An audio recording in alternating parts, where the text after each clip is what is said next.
Baru saja diresmikan kemarin tugu atau instalasi sepatu di kawasan Sudirman, Jakarta Pusat yang merupakan hasil kolaborasi dengan pelaku ekonomi kreatif dicoret oleh orang tidak bertanggung jawab. Aksi vandalisme terpampang jelas berupa grafiti dan coretan lainnya. Assalamualaikum warahmatullahi wabarakatuh. Nama saya Faiza Syarif Firdausi dengan NIM 2104110099, mahasiswi semester 1 jurusan Psikologi UIN Maulana Malik Ibrahim Malang. Video ini saya buat untuk memenuhi tugas UTS mata kuliah Pancasila yang bertemakan aksi vandalisme yang berujung penyimpangan pada Pancasila. Seperti pada cuplikan video di awal tadi, perilaku vandalisme semakin marak terjadi di sekitar kita, yang mana pelakunya mayoritas ialah para remaja.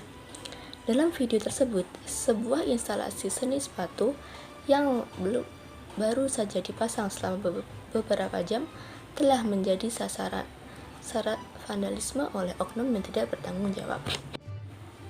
Tindakan vandalisme selain merusak fasilitas umum dan mengganggu masyarakat, tindakan tersebut tak jarang juga dapat menyimpang dari dasar negara kita, yakni Pancasila. Seperti pada video berikut ini. Dari cuplikan video tersebut, kita ketahui bahwasanya pelaku ialah seorang remaja yang berusia 18 tahun. Pelaku tersebut mencoret-coret dinding musola dan lantai musola tersebut. Selain itu, ia juga merobek beberapa lembaran Al-Quran. Perilaku tersangka dapat menimbulkan permusuhan atau penodaan agama. Penodaan agama sendiri dapat dikatakan sebagai penyimpangan Pancasila dari sila pertama, yakni ketuhanan yang Maha Esa. Aksi vandalisme ialah suatu tindakan yang pada umumnya berisi ketidaksetujuan atau ketidakcocokan dengan keadaan atau kejadian di suatu tempat, baik berupa kebijakan atau pemahaman dari pelaku. Tetapi pelaku melampiaskannya dengan cara yang salah, yaitu dalam melakukan perusakan tersebut, yang seharusnya bentuk protes tersebut dapat dilakukan dengan cara yang lebih sopan, misalnya seperti dengan melakukan pertukaran pendapat dengan orang yang memiliki perbedaan pendapat dengannya, atau dengan meminta penjelasan kepada pihak penentu kebijakan atau pengambil keputusan. Vandalisme yang terjadi di suatu tempat ibadah yang disertai dengan perusakan alat ibadah kemungkinan bisa terjadi karena yang pertama yaitu adanya perbedaan agama, dan yang kedua yaitu memiliki agama yang sama tetapi berbeda aliran. Pelaku vandalisme, baik yang satu agama maupun yang berbeda agama, sudah jelas perilakunya bertentangan dengan Pancasila sila pertama. Sila pertama Pancasila menjamin kebebasan setiap warga negara untuk memeluk suatu agama atau kepercayaan tanpa paksaan dari siapapun. Pancasila juga menjamin warga negara dalam beribadah sesuai dengan keyakinannya, sehingga seseorang tidak dapat mempercayakan agamanya kepada orang lain. Bahkan, setiap warga negara wajib menghormati agama dan kepercayaan orang lain. Setiap agama memiliki nilai dan keyakinan. Nilai dan keyakinan ini adalah dua unsur yang mendorong penganut agama untuk merasa terikat secara simbolik maupun batin melalui intensitas ritual yang mereka lakukan. Adanya tindakan vandalisme terhadap simbol agama atau di tempat ibadah sesungguhnya adalah serangan terhadap nilai dan keyakinan, di mana sangat memungkinkan terjadinya balasan terhadap pelaku vandalisme.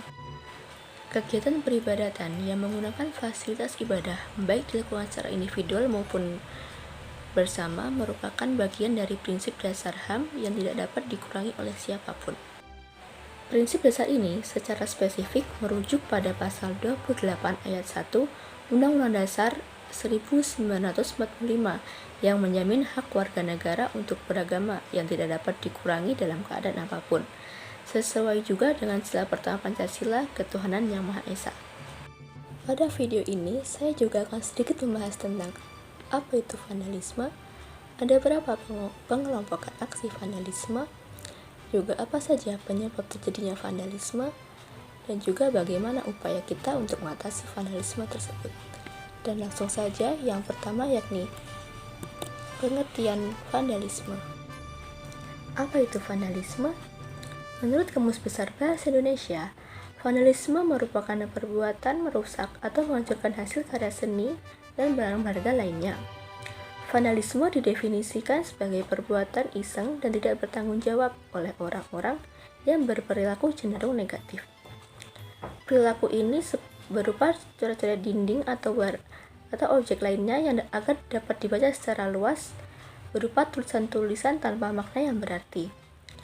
Vandalisme berkaitan dengan tindakan penghancuran secara sengaja pada properti tanpa sepengetahuan dari pihak yang terkait.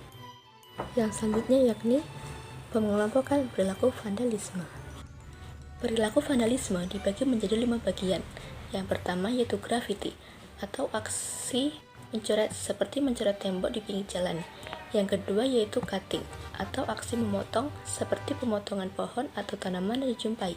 Yang ketiga yaitu tagging atau aksi mengambil seperti mengambil barang milik orang lain.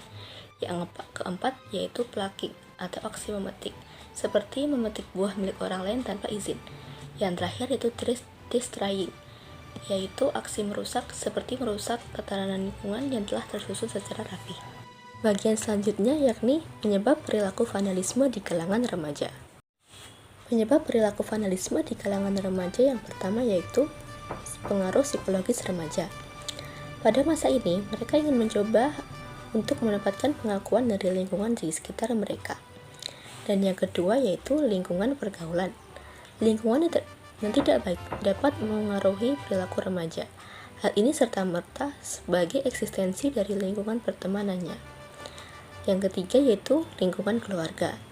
Kurangnya perhatian dari keluarga adalah salah satu faktor yang memengaruhi tindakan vandalisme terhadap remaja. Yang keempat yaitu pengaruh media sosial. Kemunculan konten berbau rebel dan vandalisme di media sosial secara tidak langsung dapat mengaruhi remaja untuk mempraktekannya dalam kehidupannya. Dan yang terakhir yakni sanksi yang tidak tegas. Tidak adanya sanksi tegas dari lingkungan dan pemerintah juga menjadi penyebab aksi vandalisme pada remaja. Bagian selanjutnya yaitu upaya yang dapat kita lakukan untuk mengatasi perilaku vandalisme pada remaja. Cara mengatasi vandalisme pada remaja. Yang pertama yaitu melalui pendekatan keluarga. Keluarga perlu membangun komunikasi yang baik untuk mengatasi persoalan ini. Yang kedua yaitu melalui kegiatan positif. Dengan melakukan kegiatan yang positif, hal ini dapat membantu para remaja untuk mengisi kesibukan mereka di waktu luang. Dan yang ketiga yaitu adanya sanksi tegas dari pemerintah. Sanksi yang tegas dari masyarakat dan pemerintah terhadap perilaku ini perlu ditegaskan agar menimbulkan efek jerah bagi para remaja.